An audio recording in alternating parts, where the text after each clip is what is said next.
வணக்கம். சென்னை வடபழனி சென்னை த ஐ ஃபவுண்டேஷன் கண் மருத்துவமனையில் குறுகிய பார்வை என்று சொல்லக்கூடிய மயோபியா பிரத்யேக கிளினிக் துவங்கப்பட்டது. சென்னை த ஐ ஃபவுண்டேஷன் மருத்துவமனையின் துணைத் தலைவர் உலகநாதன், மருத்துவ கண்காணிப்பாளரும் மயோபியா முதன்மை மருத்துவரும் குழந்தைகள் கண் மருத்துவருமாகிய டாக்டர் அங்கீதா பிசாலி மற்றும் முதன்மை கண் பரிசோதகர் மற்றும் கண்ணாடி பிரிவு ராஜ்பின் நாயகர் ஆகியோர் இந்த கிளினிக் பற்றிய சிறப்புகளை எடுத்துரைத்தனர். இந்த குறைபாடு 2000வது ஆண்டில் 5% இருந்தது. தற்போது 25% மாறியுள்ளது. வருகின்ற 2050ஆம் ஆண்டில் 50% கடக்கக்கூடும் என்ற நிலை உள்ளது. இதுபோன்ற குறைபாடுகளை நிவர்த்தி செய்ய பிரத்யேகமாக இந்த கிளினிக்கை துவக்கியுள்ளோம். பவர் இன்க்ரீஸ் ஆகிட்டே போகும். ஸோ அந்த இன்க்ரீஸ் நம்ம ஒன்றுமே பண்ண முடியாமல் இருந்தது முன்னாடி. இப்போ ஒரு ஸ்பெஷல் கிளாஸஸ் வந்திருக்கு. அந்த கிளாஸ் நம்ம போட்டோம்னா இந்த பவரை நம்ம கண்ட்ரோல் பண்ணிக்கலாம். ஸோ சின்ன வயசுலேருந்தே இந்த பவர் ஸ்பெஷல் கிளாஸ் போட்டு இன்க்ரீஸ் ஆகாமல் நம்ம பார்த்துக்கலாம். ஸோ இப்போ மைல்டு மயோப்பியாக்கும் ஹையர் மயோப்பியாக்கும் கொஞ்சம் சில ப்ராப்ளம்ஸ் உண்டு. ஹை மயோப்பியால நிறைய ரெட்டினல் டிட்டாச்மெண்ட்ஸ், கிளாக்கோமா, கேட்ராக்ட் அதெல்லாம் வரலாம். சின்ன பசங்களுக்கும் வரலாம் இதெல்லாம். ஸோ இந்த பவர் நம்ம கண்ட்ரோல் பண்ணிட்டா இந்த மயோப்பியா அந்த காம்ப்ளிகேஷன்ஸ் வராமல் பார்த்துக்கும். ஸோ அதனால this is very very important. So இப்போ what we are doing through this myopia clinic is we are trying to catch the children at the stage where we can control the power. So the age group 5 to 15 and the age group la the power number very importantly we have to control it, because that is the age where the power kudite pogum. So அந்த age la நம்ம அந்த power control பண்ணிட்டா நல்லா இருக்கும், so that it doesn't progress from mild myopia to moderate or high myopia. So this is what we are doing in the myopia clinic. We have many other equipments to diagnose this, to and the progression and the power increase எப்படி ஆகுது, and axial length monitoring எல்லாமே நம்ம myopia கிளினிக்ல பண்ணிக்கலாம். so that நம்ம long டேர்ம்ல அந்த பசங்களை follow பண்ணிட்டு அது எப்படி நம்ம ஒர்க் பண்ணலாம் at every stage, how we can work with the child. அது நம்ம டாக்டர் அங்கீதா சொன்ன மாதிரியே இந்த மயோபியாங்கிறது முன்னாடி எல்லாருமே என்ன நினச்சிட்டு இருந்தாங்கன்னா ஒரு மயோபியா ஜஸ்ட் ஒரு கிளாஸஸ் போட்டு அதை கரெக்ட் பண்ணலான்ற மாதிரி ஒரு தாட் இருந்தது.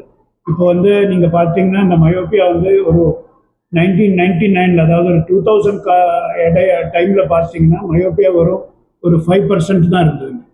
ஒரு 5% தான் ஒரு 2000 ஆண்டில் ஒரு 5% மயோப்பியா இருந்தது. இன்னைக்கு இப்போ நம்ம 2025 இருக்கும்போது இந்த மயோப்பியாவோட ப்ரிவலன்ஸ் ஒரு 25%க்கு மேலே வந்திருக்கு. இந்த 25%க்கு மேலே வந்திருக்கு. இது ஒரு பேண்டமிக்காக இருக்குது. அதாவது இப்போ உங்களுக்கு நம்ம பேண்டமிக்னா நம்ம COVID-19 பார்த்துருக்கோம், அந்த மாதிரி நிறையா பார்த்துருக்கோம். அப்போ எல்லாருமே நினச்சிட்டு இருந்தாங்க மயோப்பியாங்கிறது ஒரு கிளாஸ் மட்டும்தான். இல்லை, இப்போ மயோப்பியா ஒரு பேண்டமிக் ஆகிருக்கு. ஸோ இதுக்கு அட்ரஸ் பண்ணணுன்றது எல்லாரோடையும் ஒரு ரெஸ்பான்சிபிலிட்டி. ஸோ நம்ம இந்த மயோப்பியாவை ஸ்டார்டிங்லேயே கண்ட்ரோல் பண்ணுறது எப்படி, இந்த குழந்தைங்களுக்கு ஸ்டார்டிங்லேயே எப்படி அது கண்ட்ரோல் பண்ணி அந்த மயோப்பியாவை ஒரு முடிஞ்ச அளவுக்கு ஸ்லோ பண்ணுறது, அதோட ப்ரொக்ரெஷன் ஸ்லோ பண்ணுறது எப்படிங்கிறது எண்ணத்தில் தான் இந்த கிளினிக் இன்னைக்கு ஓப்பன் பண்ணுறோம். ஸோ இந்த கிளினிக் மூலமாக ஜஸ்ட் கிளாஸஸ் இல்லாமல் மயோப்பியாவுக்கு மற்ற என்விரான்மெண்டல் ஃபேக்டர்ஸ், அதாவது இப்போ குழந்தைங்களோட அவுட்டோர் ஆக்டிவிட்டீஸ் எப்படி இம்ப்ரூவ் பண்ணுறது, அவங்களோட என்னென்ன பண்ணால் மயோப்பியா குறையும் அப்படிங்கிற கம்ப்ளீட் கவுன்சிலிங்கும் நம்ம இதில் கொடுக்குறோம். ஸோ எல்லா குழந்தைங்களும் 5 வயசுலேருந்து 15 வயசுக்குள்ள குழந்தைங்க எல்லாருமே இந்த மயோப்பியா கிளினிக் த்ரூ அவங்கள எக்ஸாமின் பண்ணி ஒரு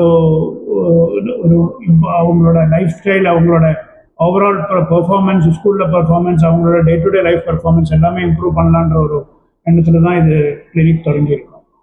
ஸோ எல்லாரோட ஒரு கோஆப்ரேஷன், இது நிறைய பேருக்கு இது ரீச் ஆகணும், இந்த ஏரியாவில் இருக்க நிறைய பேருக்கு இந்த ஒரு ஃபெசிலிட்டி ரீச் ஆகணுன்றது நாங்கள் எதிர்பார்க்கிறோம்.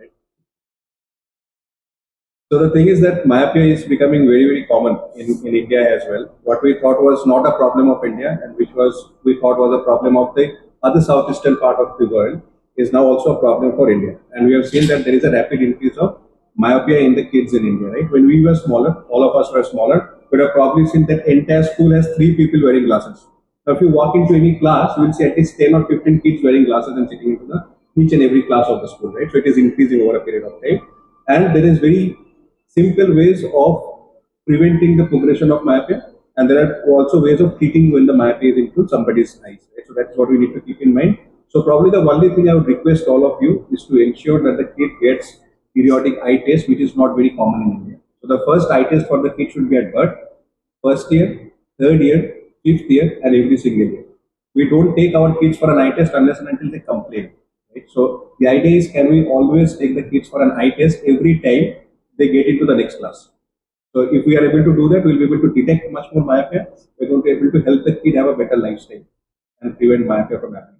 மேலும் இதில் மேம்பட்ட நோயறிதல் கருவிகளை பயன்படுத்தி விரிவான கண் பரிசோதனை சரிசெய்ய லென்ஸ் பரிந்துரைத்தல், குறைந்த அளவிலான அட்ரோஃபின் சொட்டுகள், மயோபியா கட்டுப்பாட்டு கண்ணாடிகள், ஆர்த்தோ கெரட்டாலஜி உள்ளிட்ட மயோபியா கட்டுப்பாட்டு மேலாண்மை, வெளிப்புற செயல்பாடுகளை ஊக்குவிக்கவும், திரை வெளிப்பாட்டை குறைக்கவும், வாழ்க்கை முறை ஆலோசனை, ஒவ்வொரு குழந்தைகளின் தேவைக்கேற்ப வழக்கமான கண்காணிப்பும் பின்தொடர்தல் திட்டம். 5 வயது முதல் 15 வயது வரை உள்ளவர்களுக்கு பரிசோதனை மற்றும் ஆலோசனை இலவசமாக வழங்கப்படுகின்றது. மயோபியா கிளினிக் என்பது ஒரு சிகிச்சை மையம் மட்டுமல்ல, நீண்ட கால அபாயங்கள் குறித்த விழிப்புணர்வை ஏற்படுத்த முயல்கின்றது. குழந்தை கண் மருத்துவர்கள் கண் மருத்துவரின் நிபுணர் குழு சிகிச்சையுடன் விழிப்புணர்வு மற்றும் ஆகியவற்றில் கவனம் செலுத்துதல் இதன் முக்கிய நோக்கமாகும் என்று அவர்கள் தெரிவித்தனர்.